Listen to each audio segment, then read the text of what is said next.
Well, and that's the concern is I would love to see more access to the parks, but it seems like we're in a constant battle of, parts of the parks closing down for, frogs and other various species.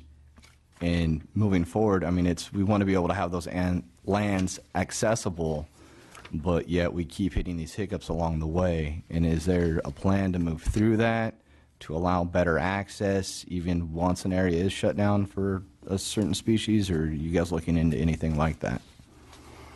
I would say that's something that the agency would have to respond to. I mean, clearly there are some parks that feel they're being overused right now, and the resource protection of that, of the parks. If you talk to, I spoke to the volunteer group at Point Lobos, one of our super popular parks. They're just, oh my gosh, the place is overrun, it's terrible, we have no parking. I'm like, well, you actually could bring some money in if you charged people. I mean, that's a whole other issue, but I think that I mean, we have environmental laws in place. Some people would say that they prevent anything from ever getting built, but I think we have the structure. I think these the cabins that Commissioner Wu, his team and students put together are very low impact, and I think everyone just needs to create a path forward for places where we could add some more accommodations. I couldn't agree more. And I think there is a spirit of moving forward, and finding places to make that happen without overusing the impacted parks. Mr. Williams. I was going to hold some of these comments for the next panel, but you guys really just brought it up and talked a little bit more about it. And I know there's in some of these places concerns about keeping park access as affordable as possible. There's concerns sometimes about keeping parking as accessible as possible. But I'll tell you, oversubscription blocks access too, not just price, right? And so if you can only get to a park by waiting till midnight on a certain date, and somehow be able to have that kind of life where you can be online at midnight, to 12:30 to make the reservation, that blocks access just as much as price does, right? I don't know how many working people can do that. And so I do think that it is really important that you brought forward some of those recommendations, because there's a point where our desire to make it as open access as possible actually blocks access and is totally irrational, right? If you got a parking lot in a state park that's impossible to park at, that blocks access more than charging $1 does, right? And if you have a campsite, a campground where you could make it sustainable by having a few ritzy glamping spots with these cabins, and use that revenue to keep the rest of the park cheap, nice, and easy to access, then that's the kind of change that we desperately need. And I'm really glad that you're highlighting that and that I hope that we will, as an institution, keep parks moving in that direction and not as slowly as they have. Mr. Stone. Good afternoon. Thank you for your presentation. As a part of this new vision for California State Parks, knowing that we manage about 279 parks, about 1.6 million acres, has there been any complementary examination of what's been preserved at the federal level, U.S. parks, BLM, county parks, city parks, habitat conservation? In Riverside County, we've preserved 45,000 acres for endangered species, but it doesn't limit access. We still have trails and opportunities for people to recreate in these parks, and there may be some economies of scale in co-managing, if you will, all of these assets. It'd be interesting to know, beyond the 1.6 million, under what public ownership exists in addition to what the state owns, and how can we forge partnerships and provide connectivity if possible. If somebody wants to take a hike from Idlewild in my area and going through a state park that happens to exist in Idlewild and a county park, and they can actually get to the Temecula wine country, and then from there they can actually get to the coast via trails. There may be ways in which we can, again, through the economy of scale, save money by co-management and sharing resources and providing a larger blueprint, if you will, for people that come to the state of California, which is a part of our tourism. Whether it's hiking, whether it's riding bicycles. But I think that there's many opportunities for us to seize on that maybe we haven't been so proactive in the past, and wanted to know if you thought that might be a good idea to pursue. Well, absolutely. I mean, as you all know, there's a lot of co-management that already is going on in terms of partnerships with local jurisdictions, and that's sort of the watchword of the decade, I would say, for government generally, is being more open-minded about co-management opportunities. And one of the things, this Cali Parks app that we talked about, it took all the map data sets for all the protected lands and dumped them into this app. And so that kind of thinking, I mean, that's for people to access the parks, but that kind of thinking of let's look at all the public lands, the different jurisdictions, and think about it in a more integrated way is absolutely along the line of what we all need to think about. Has there been any exemplary maps that actually showed what is preserved and what is set aside for parks and open space and habitat in addition to the 1.6 million? Has there ever been that kind of exercise in the state? I've certainly wondered about that myself in terms of the philanthropic partners that fund a lot of this work, and actually I think our Resources Legacy Fund partners would have the answer to that. I don't know if that exists yet, but if not, I imagine it's in progress because it's very much, it's kind of a no-brainer to produce something like that. Good. Mr. Allen. This is very, very short, but I'm excited about this Cali Parks app. While I was able to find an app for the Marshall Gold Discovery State Historic Park and several others, at least on my iPhone, Cali Parks is not available at the App Store yet. So I just wanted to make you aware of that, and I look forward to downloading it so I can use it. Okay, we'll talk to the designers and follow up with your office. Yes. Yeah, I had a similar issue on my Droid. I think you've got an Apple phone. I do. Yeah, exactly. Yeah. So I'd been looking for it earlier as well.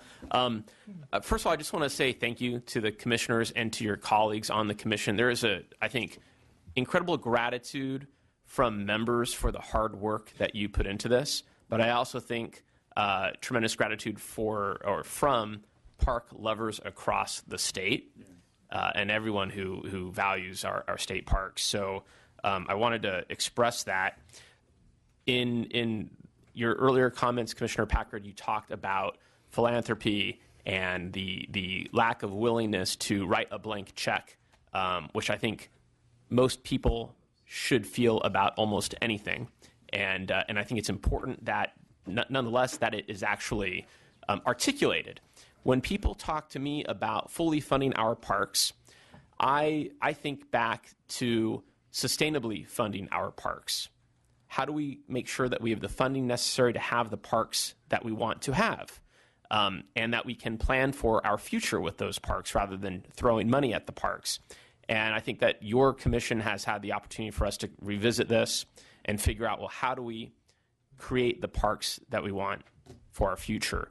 And with that in mind, we have talked about not having those recommendations gather dust on the shelf. My co-chair today, Senator Pavley, and I have introduced companion legislation, AB 549 and SB 204, to make sure that these recommendations do not gather dust on the shelf. We want to make sure that your hard work is put to work for the betterment of our state parks.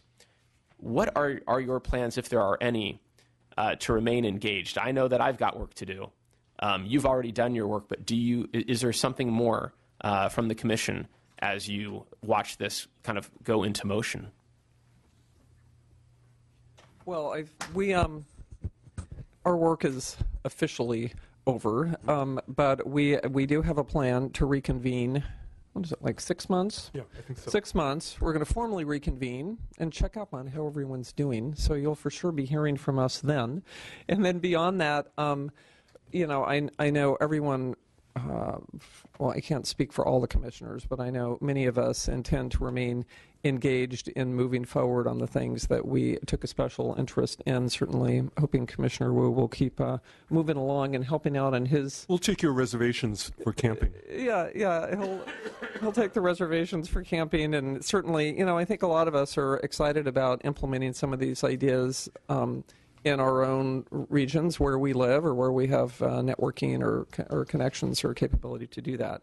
Obviously, I also have sort of a special role on the commission as being one of the philanthropic partners, so I'm only going to be continuing to work to build understanding and common expectations about, among those who are continuing to fund any efforts moving forward. Thank you, Senator Patrick. Just briefly before the next panel, again, thank you both, and please extend our appreciation to the rest of the members of the commission. Glad to see a Northern Californian and Southern Californian working collaboratively together. Nice to see you again, except for in baseball seasons and things like that. But nice to see you again, Commissioner Wu. I think an urban planner belongs in this discussion. So. UCSC grads. Yes. There's a secret bond here. Oh, Secret that bond. explains Go a Slugs. lot. The slugs. Okay, banana slugs. Okay.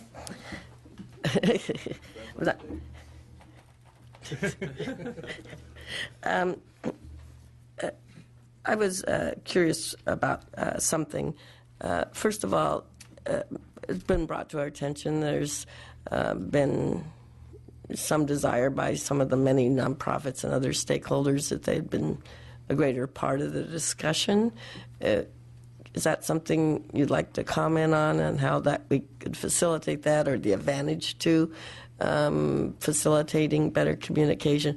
There's been tremendous also volunteers I wanted to acknowledge in our state parks who've kept them open. I know in my neck of the woods, Topanga State Park and some others, Los Encinos Historic Park, wouldn't have survived through this time without their amazing voluntary spirit and their love for state parks. And the other question was there something in this report that you wished was in there that you really push for, that would be something you think we should look at? Or not? And those are my two. You go first. Okay.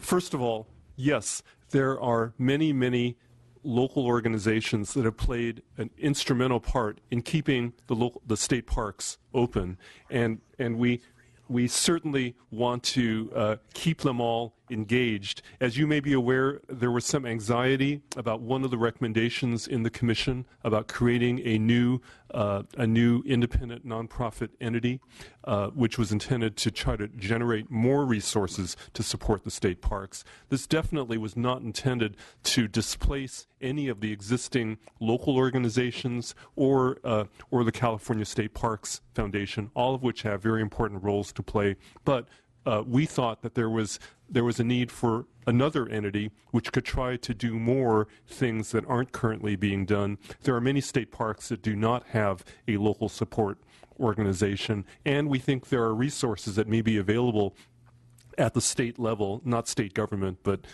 California-wide, which might respond to a new nonprofit entity. But there are no real details about what form this is going to take, and certainly the existing organizations ought to be included in trying to figure out what the form of a new nonprofit entity would be.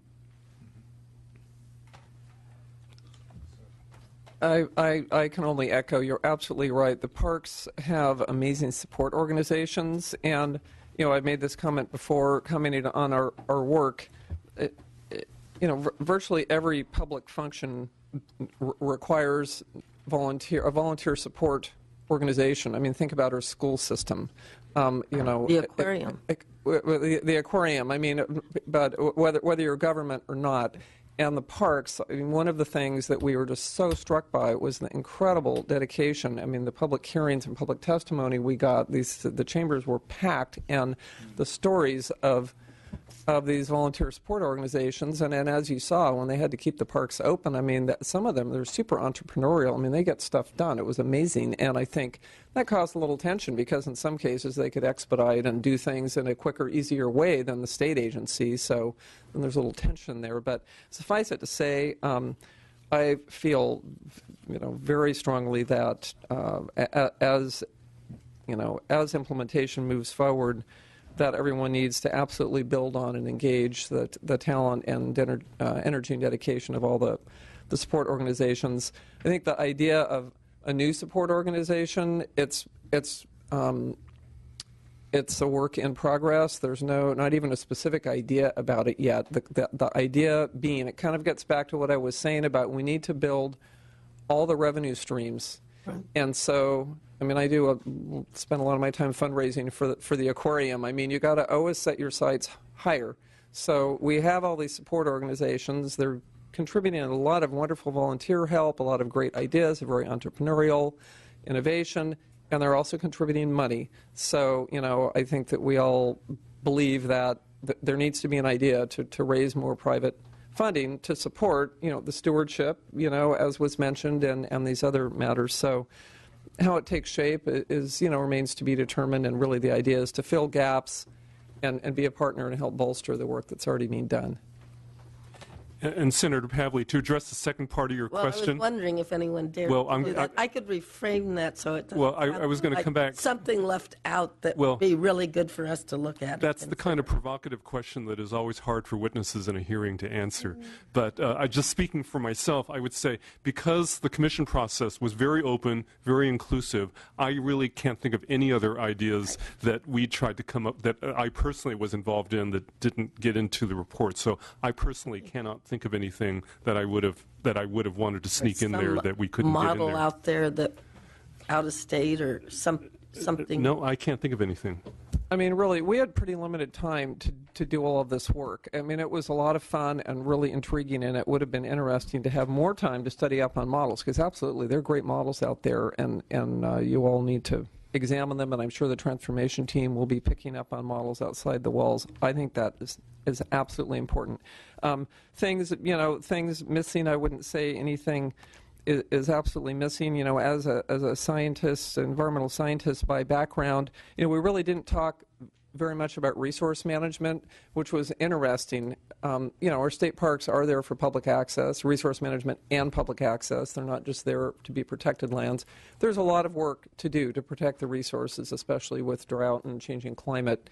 But I kind of assumed, the Resources Agency already knows that. That we'll get to that. I mean, we've got to get these underpinnings fixed first, and So, I mean, I think it's all in there. I think some pieces are going to be a lot harder than other, and I guess we'll just close. The one thing that, in my experience, a state agency does not know how to do is build an audience through a strategic marketing and communications plan. That's just not something that, government usually does.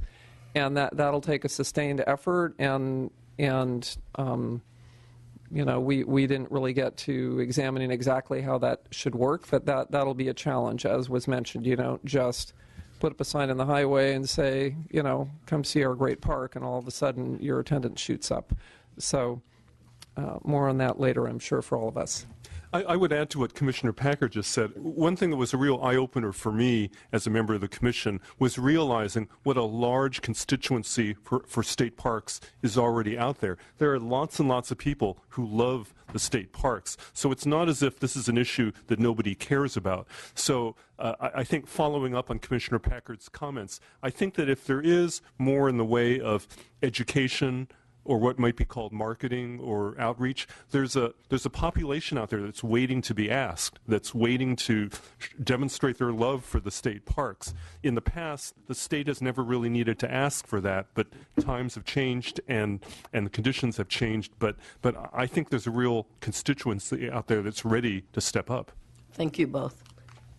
At this point, thank you for your testimony and for all your great work. As the next panelists come up, I would like to pass the gavel to my co-chair today, Senator Pavley. Thank you.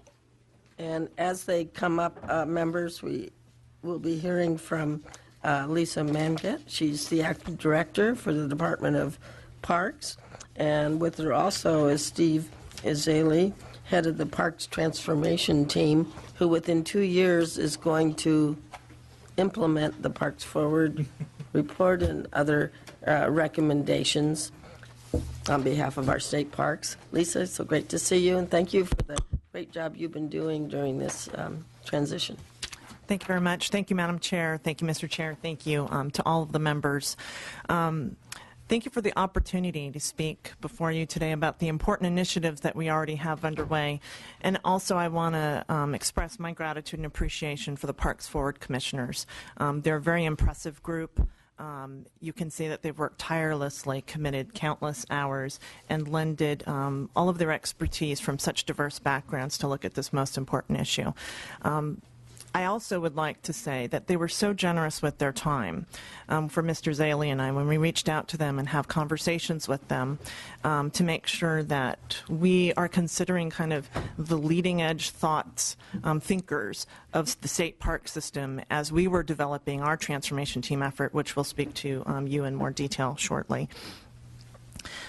I think it's important to begin by echoing Secretary Laird's opening comment and statement that the department embraces the report. And I think the strongest indication of that would be the governor's highlights document that was released on January 9th of this year, where the governor recognized that this report was going to be released this month, but furthermore acknowledged that this work was so important and it was too important to wait for the release of this final report, and that the department had already begun to take some actions to strengthen the state park system, enhance visitors' experiences, and also increase access and relevancy to more Californians. I think it's important for me to kind of walk you through maybe some of the more significant initiatives within the theme of kind of modernizing, and you hear with the Parks Forward Commissioners talking about the importance of that. One of the key things that we did in the fall of 2014, we announced our partnership with Google. For the first time, we were able to make available 360-degree panoramic images through the Google Trekker program at 14 state parks in the Monterey and Bay Area.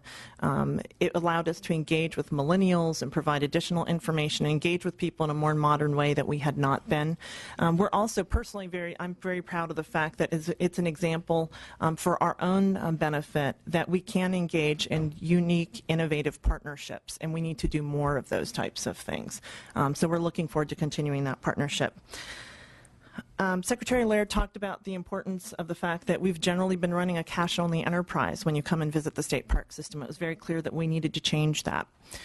He talked about how while we have 280 park units, when you take into account those parks where we don't charge fees or maybe due to the location, it doesn't make sense to put in this type of technology.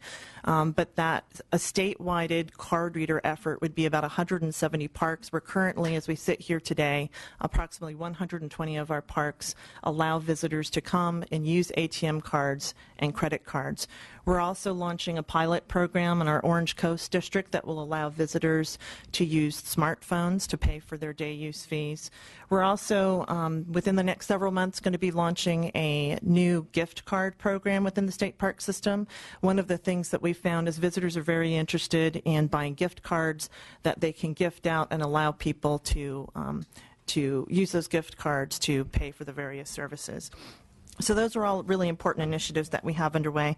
I'd like to touch very briefly on the cabins. I hope some of you were able to attend the state park exhibit at the California State Fair, where Commissioner Wu talked about actually having one of the cabins on display there. The cabin was called the Wedge. It continues to be a priority for us. We continue to explore opportunities. But once again, this touches on a unique partnership effort. We're trying to do this through a unique partnership with philanthropic groups to help in establishing these cabins throughout the state park system.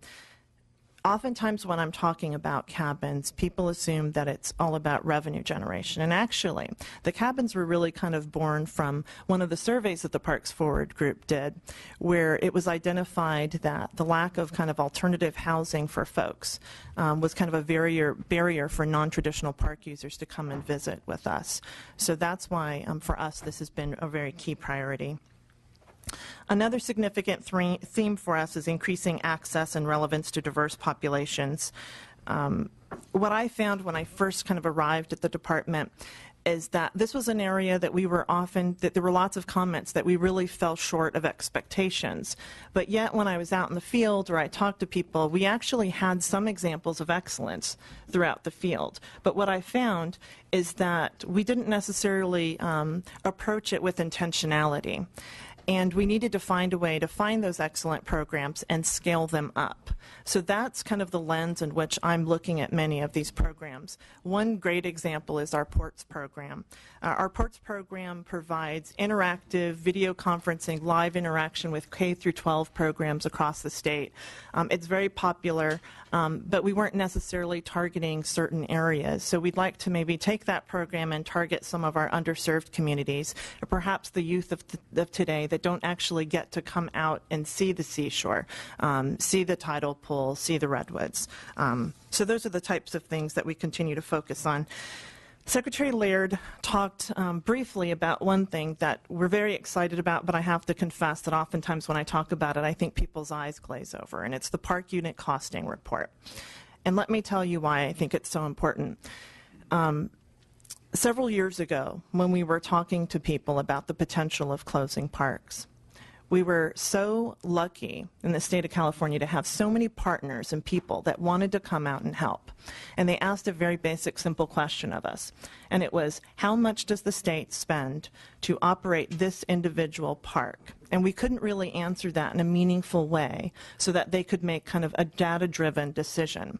The legislature then asked us to go forward and analyze our fiscal information and provide this information in the future. Last year was the first year we released that report. This year is the second year that we've released the report. And why it's so important to us is because we think transparency, fiscal transparency, lends data-driven decisions, and also allows for more fiscal accountability.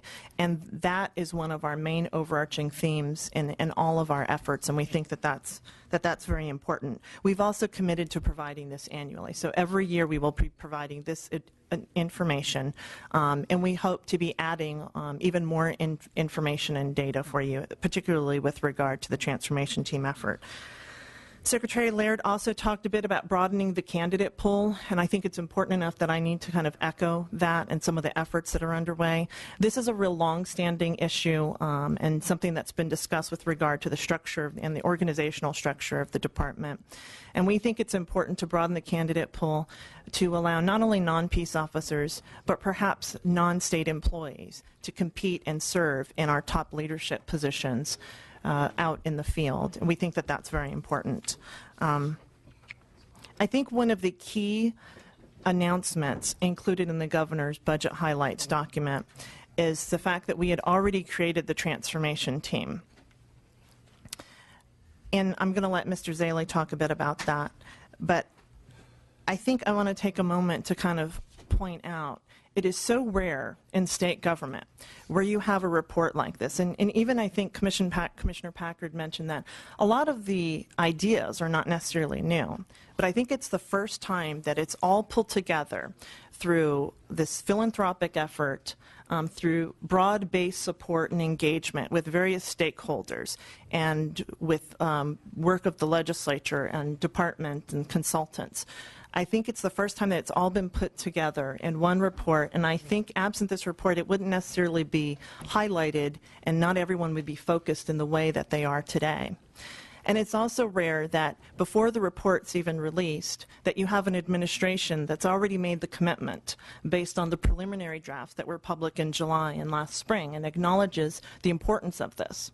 And that should be a signal to everyone of how serious this administration takes these findings, and that we share the Parks Forward's thinking that it's not our desire that this is just a report that gathers dust. This is a message that we share not only when we talk to you and when we talk to stakeholders, but I think it's a really important message when we talk internally within the organization.